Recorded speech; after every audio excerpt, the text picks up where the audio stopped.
And our top story here at 5 o'clock, less than a week after it began, the manhunt for a violent felon is now over.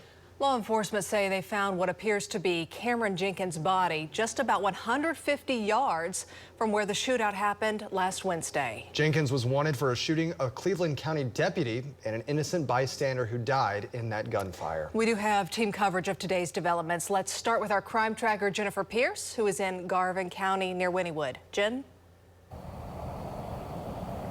Well, Amanda, the medical examiner will have to confirm the body's identity and cause of death, but law officers say it has to be Kameron Jenkins due to the proximity of where the shootout happened. Now, the OSBI has processed the scene and they have already left. The body believed to be Jenkins and his weapon were located around 11:30 this morning by a cadaver dog.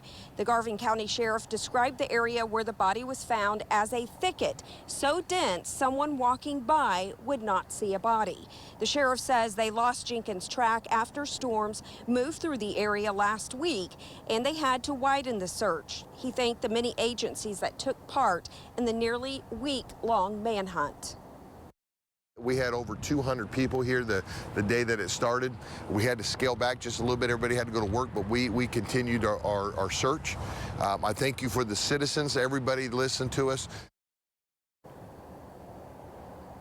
And Sheriff Mullet cannot confirm if the death was self-inflicted or if it was due to an injury received during the shootout. Again, the medical examiner will make all of those conclusions. Live in Garvin County, Jennifer Pierce, Oklahoma's own News 9. And Jen, the search involved hundreds of law enforcement officers working together day and night to bring this to a close. We want to go to News 9's Deanne Stein. She's live with the sacrifice these officers are willing to take. Deanne? That's right, Colby. Oklahoma FOB President Mark Nelson is not only talking about officers involved in the search, but Deputy Sean Stedman himself, who was shot during the confrontation with Jenkins.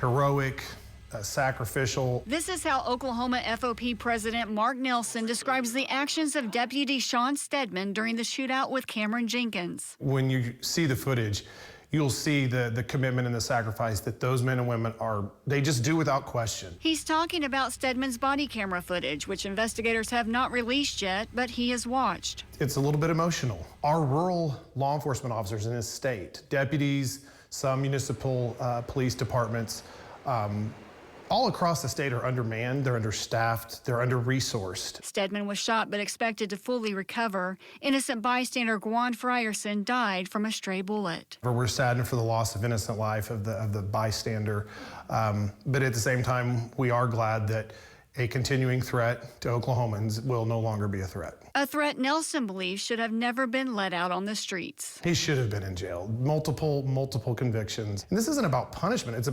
about saving and keeping Oklahomans from being victims. The criminal justice system certainly has some ways that it can improve, but we don't do that on the backs of innocent Oklahomans.